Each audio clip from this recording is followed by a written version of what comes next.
Hey, folks, thanks for joining us today. I think you're going to really enjoy the show. I'm interviewing a lady by the name of Zen Cryar DeBrucke, and she has done major research for years and years and years based on her own life experiences to understand how we can become free from those debilitating subconscious belief systems that we have. And she has a very unique approach to it that I think you're going to find fascinating. So I look forward to having you join us, and she will share her story with us. At the end of the day, it's not about what you have or even what you've accomplished. It's about what you've done with those accomplishments. It's about who you've lifted up, who you've made better. It's about what you've given back. Denzel Washington. Welcome to Inspire Vision. Our sole purpose is to elevate the lives of others and to inspire you to do the same. Zen, it's so great to have you on the show. How are you doing? I'm doing great. It's fabulous to be here, Dr. Doug. Thanks for having me. I'm really looking forward to it. I think the topic that you're going to talk about is so incredible. And I know you have spent years researching this and developing the program that you have.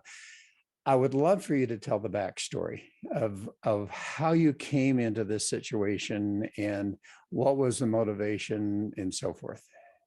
Well, I had a rough childhood, physical abuse and verbal abuse, and lots of Jerry Springer type activities on my parents' side, sleeping with best friends and just being idiots. But it hurt, and it was really hard as a kid to see all this going on and see my dad hurt and my mom hurt and us and them taking out on us. So I decided that I needed to sue my parents for emancipation at 17 because I wasn't going forward. And these things were holding me back as a person. And I've always been someone that knew that I wanted to do something with my life. Always had a drive. But this drama would just suck me down, and I'd get distracted by things that I wanted to do. So the court granted me emancipation. But when I came out of the gate alone, I realized that I didn't realize, but I was really bitter and angry. Had a lot of abandonment issues where, my main trigger was to walk out and sabotage my own life by quitting a job or leaving a boyfriend or saying I'm going to move out and not have anywhere else to go because I'm 17, 18 years old. And as my life went forward, I came to a place where I was actually couch surfing and living out of my car and trying to make ends meet and in a lot of fear. And one of my friends, older friends in his 30s, no romantic ties, just somebody I worked with, he gave me a tape from Abraham Hicks in 1993. And they were doing their living room sessions. They weren't even big at the time. They were still exploring what this was for Esther. And on the cassette, it talked about the law of attraction, which I thought was super interesting, and I got it right away. But there was this one piece. You know how you get that foggy? Have you ever gotten that foggy feeling when there's a concept that's coming to you and there's something there, but you just can't grok? Like, say it again.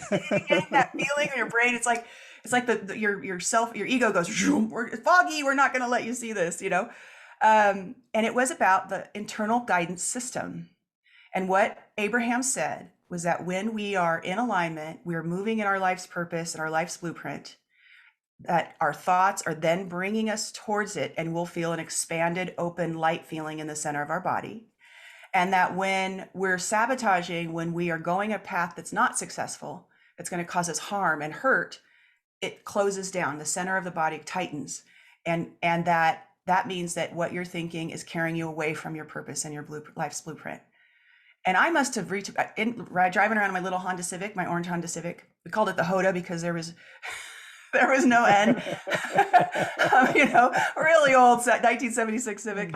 I'm driving around and I must have hit rewind on that cassette tape 100 times. Just say it again. What? Say it again. What? And I just knew that every time that I had really made a big mistake that caused me pain and drew me back, I felt that feeling. I felt that tightness, and I felt it for several days afterwards because my thinking was still going over the situation and the thoughts were not true. They were wrong for me. And so I started playing with this, and I went from, I had dropped out of high school at 17. I had always had good grades and was a good student, but I needed to work. Dropped out of high school, and when I got this, I started playing with staying in that opening sensation, staying in that released feeling. It was very hard because my mind is really real. Our minds are constantly making stories that it believes is true, you know? Oh, yeah. And but I was able to get my high school diploma, not my GED, and there's nothing wrong with the GED, but I'm pretty proud that I finished that up. And then I went to school. I started and I whipped through community college really fast, taking 21 units. I had all this energy. One of the things is when you follow your internal guidance system in these openings, you're full of energy and motivation. It's like that idea you can't get over and you got to work on it. You have to produce it, you know, that gives you a level of energy. And that started happening in my life. I ended up graduating from UC Davis with a degree in foreign policy. I started my own import-export company. And then the IGS, the openings, led me to working with this punk in the street that was doing HTML back in 1995. And he asked if my overseas clients wanted a website. And lo and behold, my overseas clients found out I was in California and asked me about a website. So I started passing it off. Well, he's a Jolt Cola drinker, up all night, you know, and he was not able to manage a project. He could do great Oh, code, wow. you know. So to save face, I started managing his projects just to get through them. But then more kept coming and more kept coming, and the money was good. And so I started hiring more people as independent contractors. And the next thing you know, I'm head of one of the first internet design firms downtown San Francisco as the CEO with a team of 45 people. I had 3 partners with me, and we built this beautiful company, multi-million-dollar company in the late 90s. So I went from, in very quick order, really, from being in this emotional state where I couldn't get it right, to this place where I accomplished more than I ever dreamed that I could ever accomplish. And I didn't have any how to, and I didn't know how to think about any of this. I just kept doing what felt opening. It's not the same thing as feeling right, because our emotions are not our internal guidance system. And we'll And get into that explanation down the road good, here. thank you. It's an important concept. And made friends with my family. Lots of stuff happened during those years. And it's been really great. It's not that we don't have any problems. It's that, you know, you can find the solution out of them quickly. And then you hit a major issue with your company, didn't you? Oh, yeah. So one of the things that happened is we found ourselves $1.2 million in personally secured debt. And here's the thing. It's all about pivoting your thoughts, going to the next thought. And so I was really down, and just like everybody else in San Francisco when the dot-com boom happened. And it happened fast. I mean, Doug, it was like 4 days and the world changed. It was so fast. Real estate went from, you know, $20 a square foot back down to $1.25 literally in a week. Yeah, yeah. It was insane. And so we had this 20,000 square foot commercial building at a great price. We were planning on subleasing. It was under construction because it had to be retrofitted, and we had all this money going out with and I was laying there in bed one night after like 20 nights of not being able to sleep, right? Not gnashing and gnawing. We all have those moments about big things in our life, and I realized I was closed. And the more off your thinking is, the more and we'll talk about that. The more off you're thinking of it is, the more it feels like panic and terror. And that means what you're thinking isn't true. So I was trying to figure it out. And then I was like, well, I always wanted to get my MBA. I'm getting my business experiential MBA. And I had this flush of opening. And I was like, oh, this is going to serve me for the rest of my life. And I even opened bigger. And I was like, well, okay then. And so I got on it as if it was a master's thesis to fix this company, to work on it, to make sure everybody came out with integrity, to do the absolute best I can to learn how to do this. And we did. We got clear of the debt. The company still exists. And what happened in the midst is I was hanging out with my friends. We used to call it stone soup nights because we were all so darn broke, even though we were these big tech executives. Yeah. We were all so broke. It's like, I got carrots, I got potatoes, I've got chicken broth, you know. And we'd get together, we just throw these meals together and hang out and talk. And because we, you know, it was so funny going from the super heyday, like the roaring 20s with all the money flush in San Francisco, big parties and bands, to all of us just hanging out in this little tiny apartment, you know. But the tiny apartment was more fun personally. But anyways, they said I was all chipper and happy. I'd done some great thing that day, you know, that I was proud of, and it felt really good on a business level. And they said, either tell us the doctor that's given you the drugs, or tell us what's going on, because you're having fun still. And I said, well, I do this thing called the internal guidance system.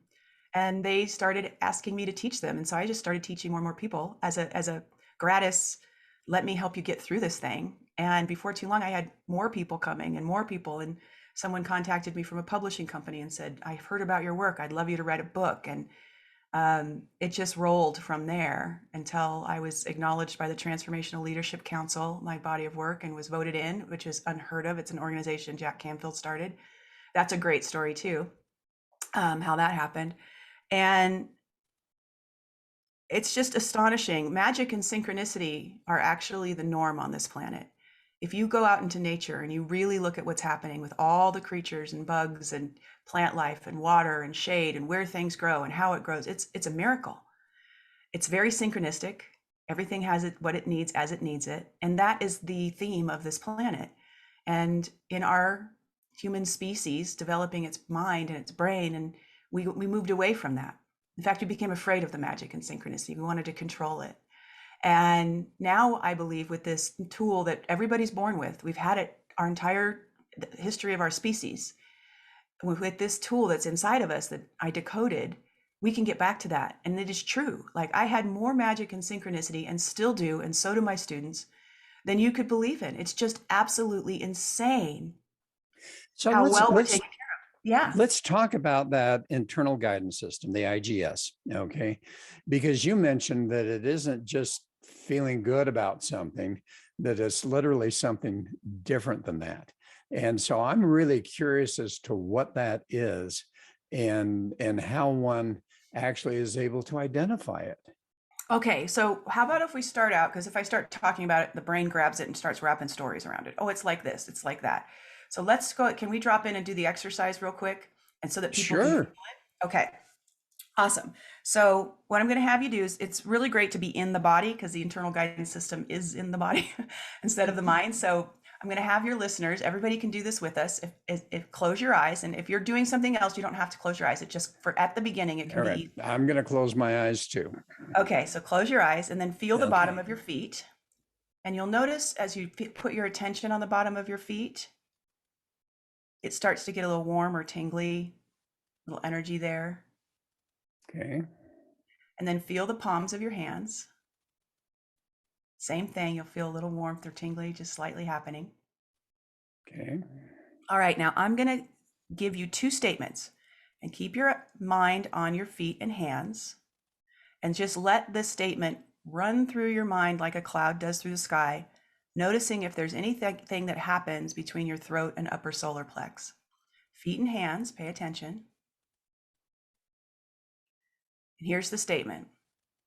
I do not have an internal guidance system. I do not have an internal guidance system. Noticing any sensation. Pay attention to your feet and hands again. And here's the next statement. I do have an internal guidance system. I do have an internal guidance system. Notice any sensation, if there's anything different. Okay, open your eyes. How was the first statement?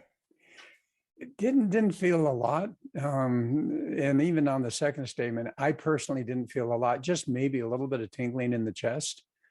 Okay, so I try it again at some point. Sometimes this doesn't work for people, but most of the time, I'd say 90% of my audience to 95%, what they describe as a tightness, a slight tightness, like they have less air. You can even hold that statement right now, but it's just like there's a little bit like, there's a sinking feeling. Some people, it shows up as a lump in the throat, tightness in the chest, or a rock feeling in the solar plex area. And with the second, what most people report is that there's a release. It feels like they can breathe again. They've got more air. Some people feel a slight V sensation, but whatever was tight releases. All right. And so the first one we call closing. I call it closing. That's the tightening down throat, chest, solar plexus. And the second one we call opening, and that's when things release. And there's also a neutral where nothing happens. Now, the interesting thing about this is it's not related to positive or negative thought. You can have a positive thought that closes you, meaning that it's not true or not going to happen. That's what that closing means. And then the opening, when you get an opening sensation, and it can be to an unpleasant or negative thought. I don't like to use the word negative because what I've found is it changes for everyone. What one person can see as negative, the other person can see as positive. I know It's business positive. people who are going bankrupt. They're like, thank God we're going to bankrupt it. It's positive. And then for the normal person who's going bankrupt, they're like, my life and my credit is destroyed. So it's not about the issue. It's about the personal you and what is going to get you back on your blueprint into your purpose. And we're being guided all throughout the day. You don't have to stop like we just did and check in. I teach people that, you're in a business meeting, you have a thought, you close down, you go, wait a minute, I'm closed. What was that thought? You then work with the thought in a particular way, which is easy. And I teach you, and you open back up, and then you can come into the business meeting or whatever situation you're in. Spouses are great. This is a great tool for spouses to stay connected. You come back with an opening thought, and that opening thought gets you where you want to go. All right. And then you talked about neutral, and that may be more of what I experienced. What is it when you're feeling nothing? That's just neutral. Okay. So it works more like a compass is how I explain it. Just so due north with the needle pointing up. That is severe expansion. Like you're like, wow, I'm on fire. This is amazing. And those thoughts are opening, right? And you want to listen to those, but it's like it also goes down in grades depending on how opening it is. And neutral is like east or west, right? And you're from neutral. When you learn to do this work, what happens is you spend most of your life in neutral, which sounds boring, but it's not. It's just comfortably happy. It's that sunny side of the street feeling. It's just, I'm just happy. And then as you're going about your day thinking, you learn to watch your mind, and you'll get these openings and closings. And due south is completely closed, and it literally feels like panic or terror.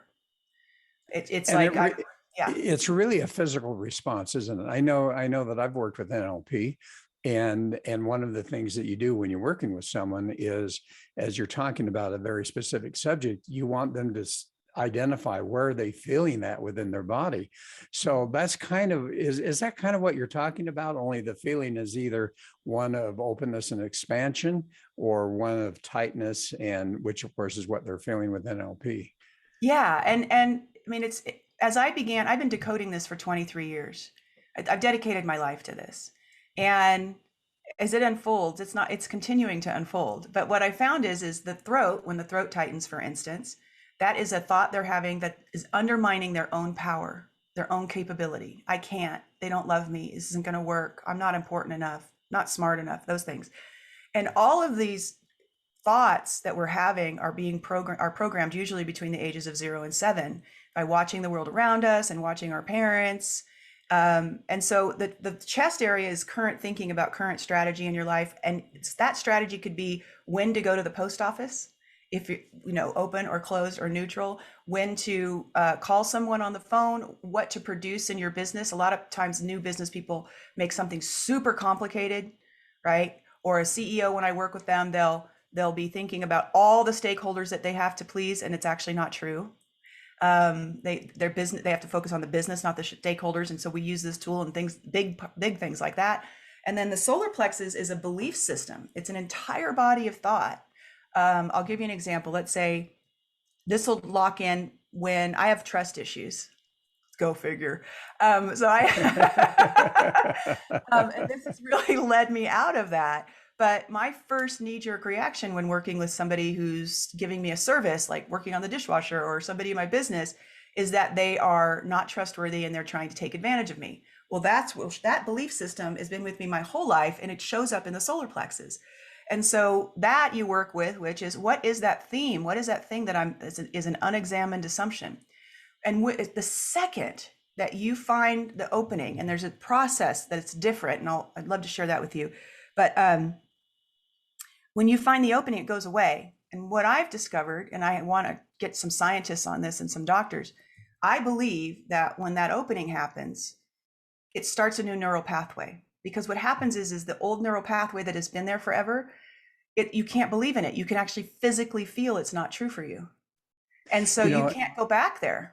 Yeah. And that's interesting. As I've researched that, I find that the neural pathway concept is just extremely interesting and valuable. And yes, there are scientific studies that have shown that. One of the ones that I read, which it goes to what you were saying, is that as we start a new process of thinking or habit or whatever you want to call it, because even our thoughts are habits, in my opinion. Okay. Yes, So absolutely.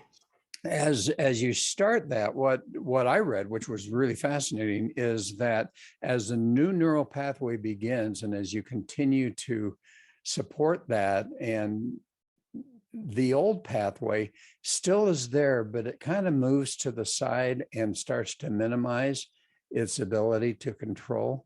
And all of a sudden, Yeah. you literally have developed a new neurological pathway. And all of a sudden, that habit becomes that really outstanding good habit. Yes, and they call that neural extinction, which I love that term. It just that old pattern just slowly goes extinct, you know. Here, let me give you the problem is we don't know what we don't know. We're fish in water. We're creating our experience around us, and we may not realize the havoc we're reaching, or the way we're stopping ourselves from opportunity, right? And so, let me ask you this: what color is a yield sign? Yellow, isn't it? So everybody says yellow. It's not though, is I it? said yellow. I said yellow too. I failed my driver's I'm test. trying to think, because red is stop, red and white. So red and white is also yield. It's in Ah. the same triangle shape, and it says white yield with a red background. Got it. And in 1971, they changed the law for the yellow yield sign, and by 1974, there was no yellow yield signs left in the U.S. And what happens is in the age between 0 and 7, we are sucking information in, but there's nothing that in our mind at all that goes by a red and white yield sign and goes, oh, I need to update that. I believe that's what your internal guidance system is for, is the updating of the mind. And so even though you know this, if I ask you in a year, you won't be able to answer necessarily. And I've had this happen with radio show people. I've like come back 2 years later and they're like, oh my God, I remember you asking, and it's hello. Because you can't put more information in to change your mind. It has to be done through the body. That's why NLP, for instance, is so successful. You're physically doing something with the body and the mind. Yes. You connecting to that physical feeling then reprograms the neural pathway. And so if I gave you a crayon and a piece of paper, a red crayon, and you drew the red yield sign, you'd never say yellow again because you did it with the body. And so I believe, and have found to be true with thousands of people, that as you go about your day, you can reprogram your mind, because your IGS, when it closes, it's alerting you to a yellow yield sign in the moment. It's one of the things it does. And so you literally will have a look at your husband will come in and you'll give him a grumpy face and he has a reaction, just this is a thing. And you go, what's wrong with you? And then the whole, it's not about you, and no, but his trigger and your trigger come in. When he gives you the grumpy face and you go, what's wrong with you? You'll be tight. It's like, oh, there's nothing wrong with him. And you can work through it. I had a situation exactly like that where I was all excited. I come running upstairs to tell my husband a new idea. And he looks at me and goes, I hate it when you manipulate me. And I thought immediately, I'm not manipulating him. And I shut down. I locked, I closed. I was like, ooh, I am manipulating him. And it opened. I was like, what? So I said, what are you talking about? And he said, well, you come up here and you're so excited that I can't think about the idea. I either have to tell you no, because I don't understand it and it hurts you and I don't want to hurt you, or I have to do something right away in order for you to do it. And then down the road, you say, but you said yes. And I say, no, I didn't. And so there's this thing that happens. So we solved it, just by, I'll tell you the idea and then I'll leave. And then you can come ask me questions when you want to. And it was really great for our marriage. But I didn't know that was manipulation for him. I would have thought to the death that I was not manipulative. As you say, you felt closed down because you were saying, no, I'm not being manipulated. The minute you said, yes, I am, you opened up. Because it's more true.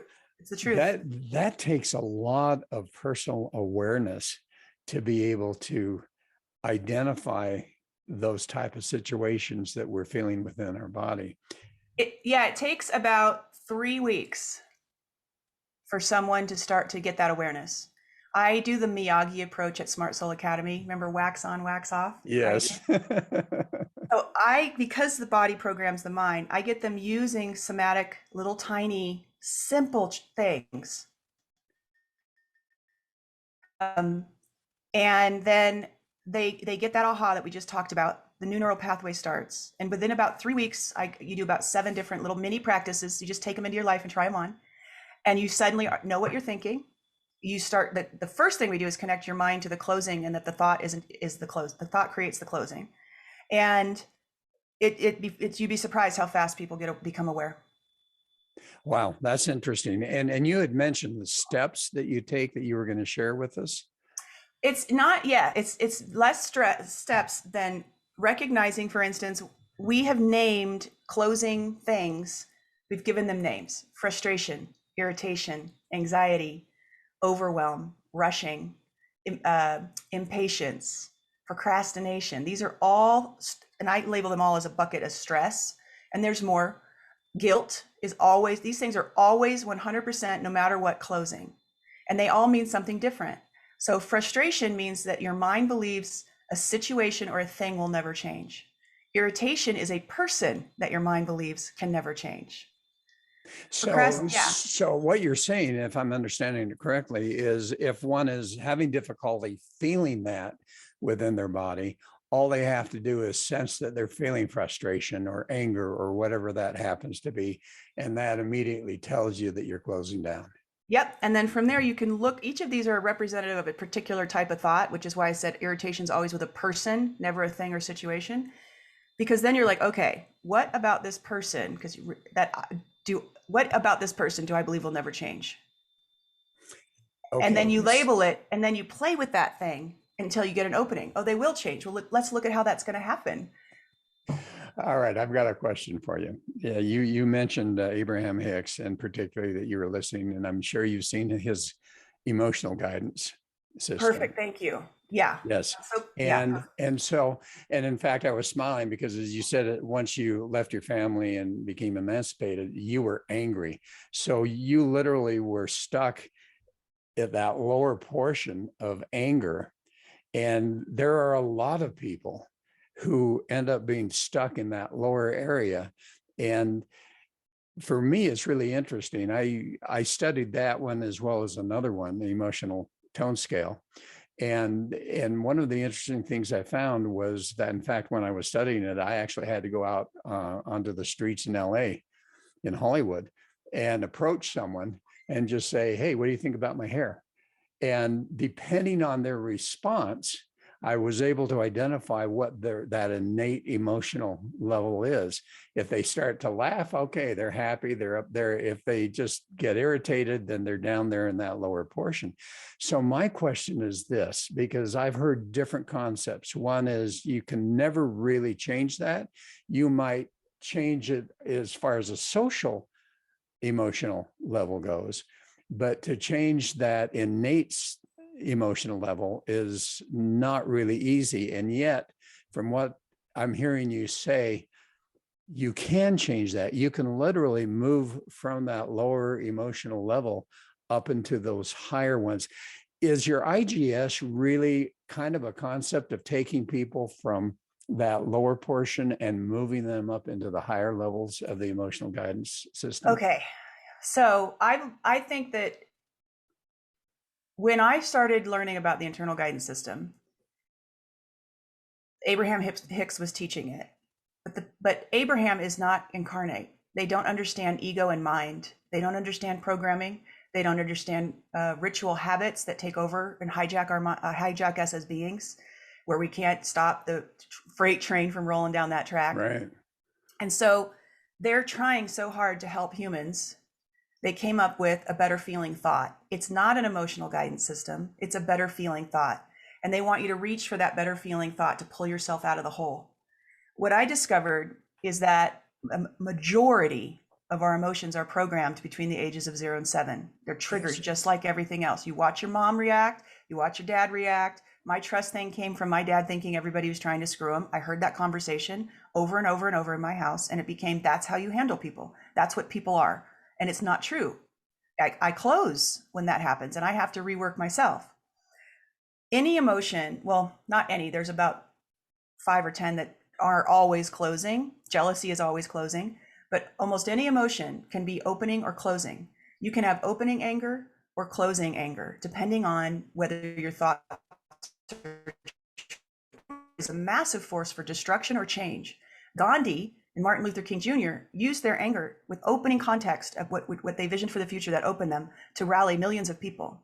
Destructive anger is what we're seeing in some of the riots and the, protests that are, right? Yes. And so that's a destructive anger.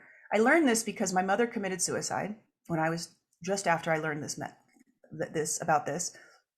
And I remember laying on my living room floor. She was my best friend, and it was a rocky relationship. She was the closest one I had, though. And when I would think about all the good things she did give me in my life, I would open and cry and wail, and it was healing. And when I would think about what poor me, the pity, who's going to be there for my wedding, who's going to be there to help me raise my kids, who's going to be there when I graduate from school, I got this deep closing. It means this terror, awful, sucking pit feeling of grief. And I played with that while I was there, and I cultivated staying in that opening because I could feel that it was helping me release all this pain. One of the things we have in Smart Soul Academy is emotional authenticity, where you go through, you don't dig into your childhood, you don't do any of that. I don't believe in going back all that far. It's already there. It's present in your current moment, your programming. So let's work with what's current. And so we have a thing, for instance, called an emotional vocabulary. Most people say, I'm happy, I'm sad, I'm angry, I'm disappointed, I'm bored. There's so many more emotions out there. I'm feeling compassion, I'm feeling disrespected, and so we learn to teach people a new emotional vocabulary.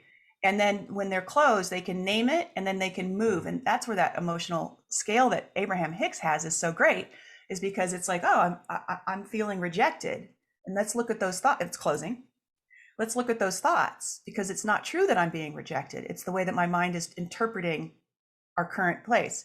And once you find the opening, once again, the neural pathway starts. So that rejection response, these emotional responses that are knee-jerk, they begin to recultivate to who you are presently today and the present situation you're in. And so not only can you get rid of that angry structure my mom was super angry all the time, rageaholic, right?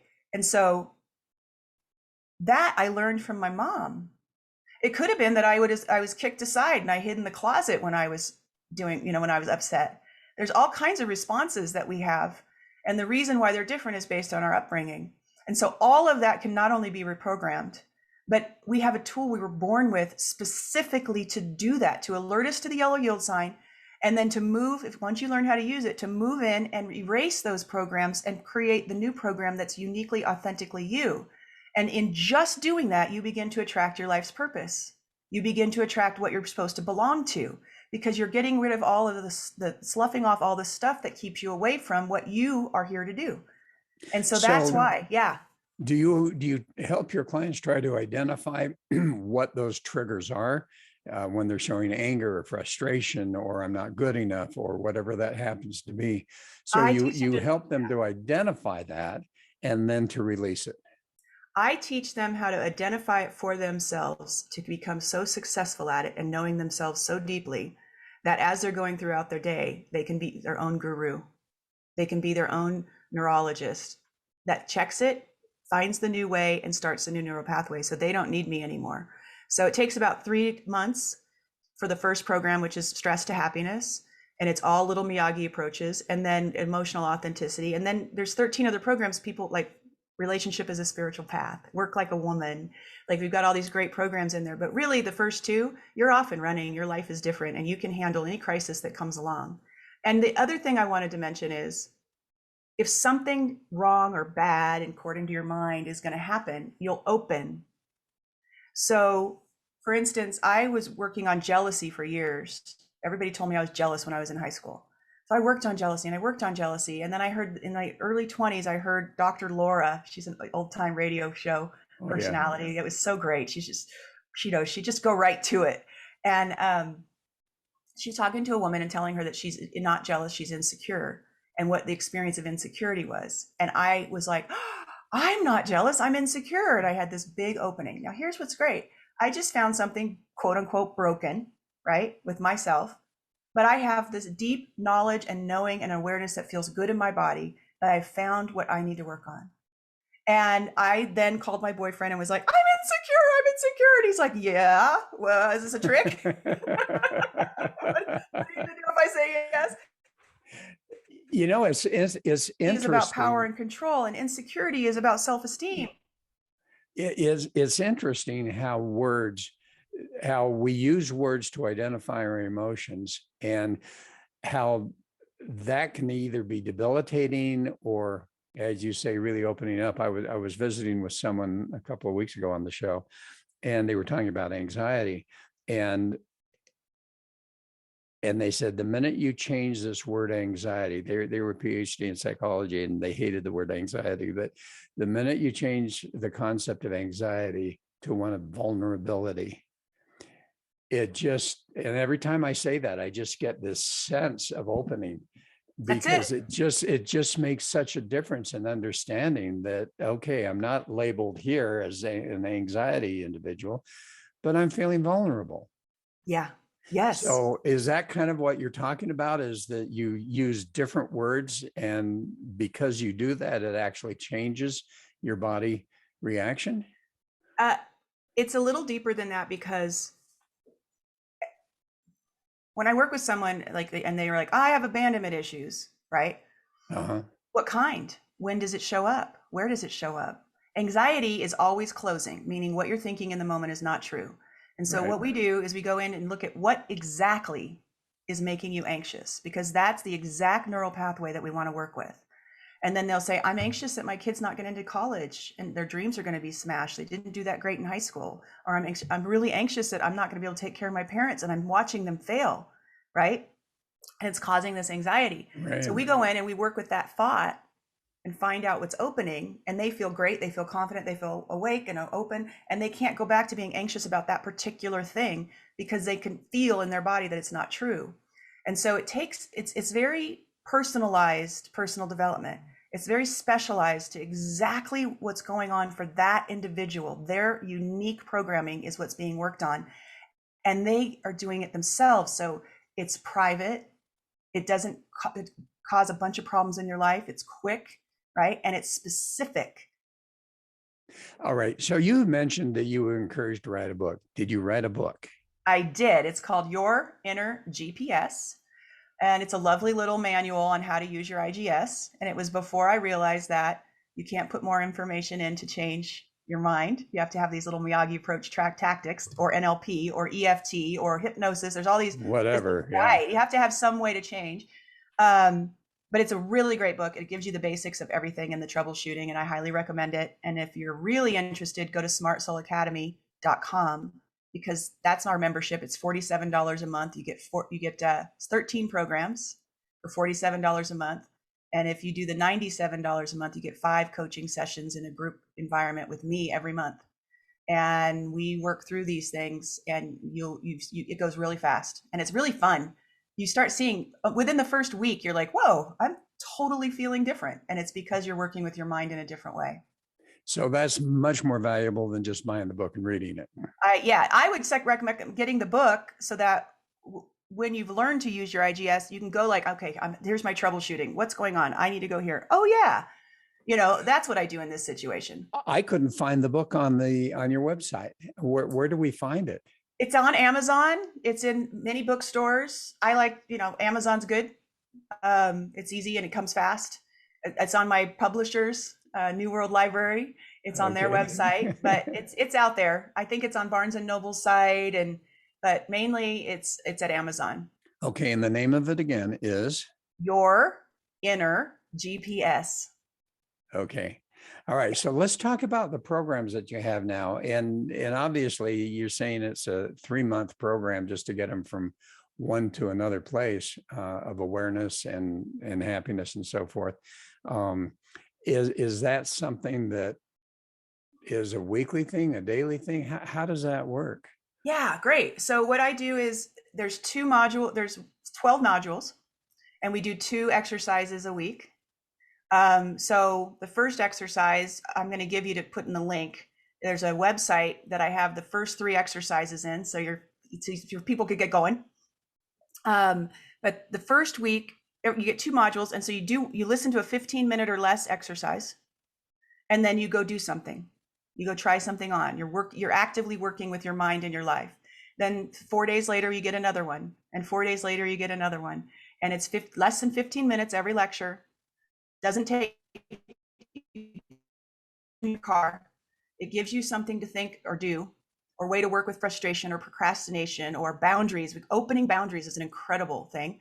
And anyways, you just go through it. You do listen to your 15 minutes and spend the next 3 days playing with something. And you do that all the way through the 12 months. And at the end of the 12 months, or 12 weeks, I'm sorry, you've cultivated your internal guidance system. I recommend for sure that women, and it's good for men too, but a lot of women are embarrassed of their emotions. They don't feel safe with their own emotions. They've been crushed in having them not be taken seriously. And there's good reason. Men can feel when women are in an inauthentic emotional experience. And since emotions are programmed, the men are like, I'm not going there with you often. And women are like, but I'm really feeling this. Emotional authenticity cultivates your capacity to reprogram the emotions that you're having so they're authentic.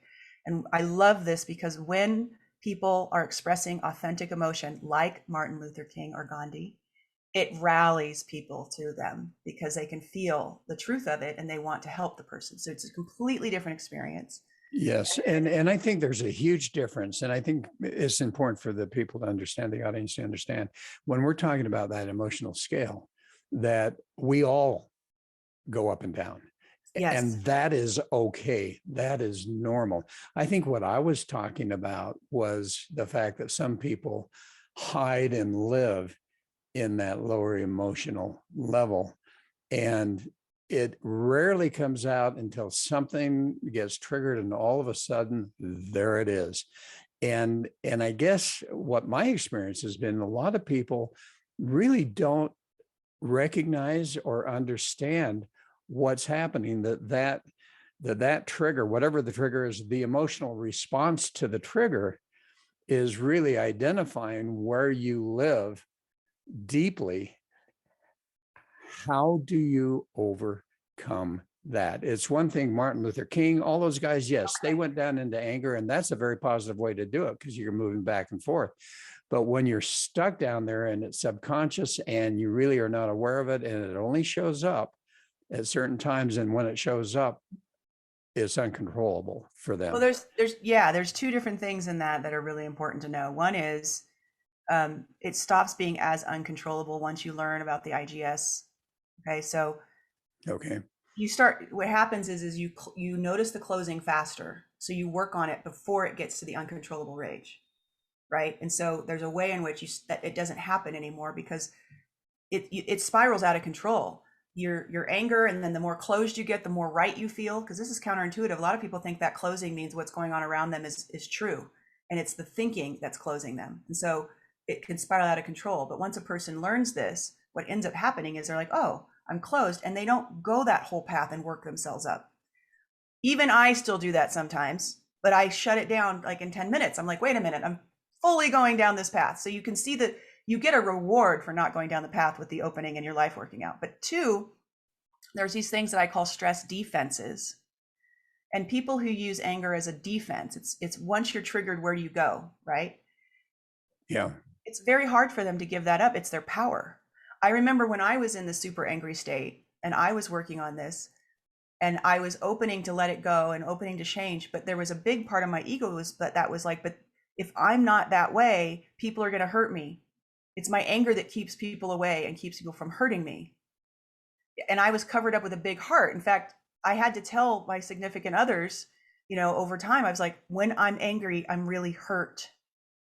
And it's not going to look like that. But if you give me some space, I will come back and tell you why I'm hurt. But my reaction is going to be anger, and I haven't figured it out yet. So you were stuck in anger. You're no longer stuck in anger. No.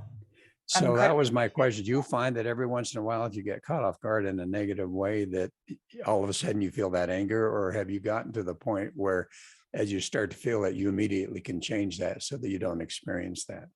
I can almost immediately change it. I feel it, but it could take 5 or 10 minutes to work through the thoughts that are not true that are causing the anger. Okay. And for most people, it really is hurt. Well, yeah, and that's why I was saying you change the word from anger to hurt, and all of a sudden it just makes a huge difference.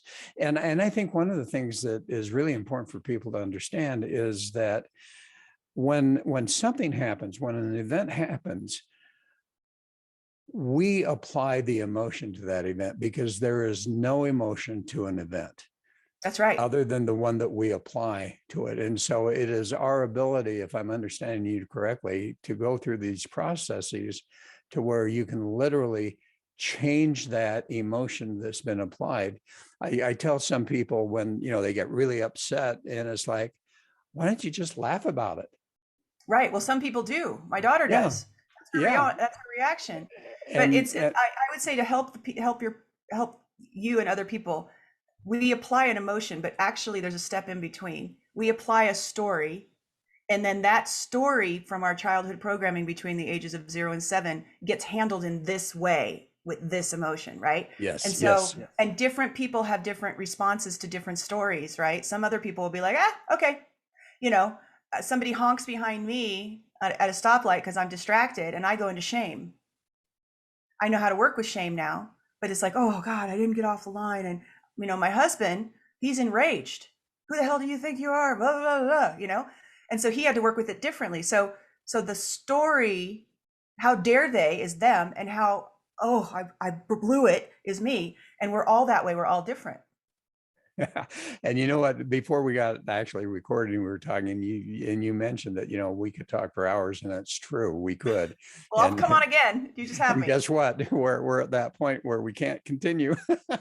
Oh, okay. Well, can I just give them mymindspark.com and they can get the first 3 exercises to try this on for themselves. Okay. Say it again. Say it again. I want you to give them a final message and how they can find you and also your other website.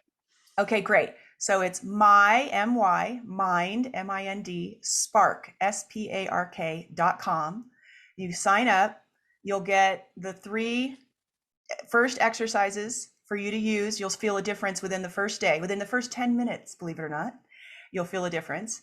And then the other website is smartsoulacademy.com, and we have a membership and you can get started right away. We have 2 memberships, same content, just one has coaching, and I would love to see them there. Great. And so the My Mind Spark is not a charge. That is just a free gift that you're giving to them. Yes. Great. And then they can go to the other website to get your help. Yes. Zen, this has been amazing. Thank you. I'm so happy, Dr. Doug, you had me on. You are lovely. Oh, thank you. It's, what I find is that, as you're working with different people, it must be such an incredible feeling. And I know that as I was reading some of your bio, you mentioned a few people that you've helped without identifying them. That's got to be such a wonderful feeling when you know that you're making a difference in someone else's life.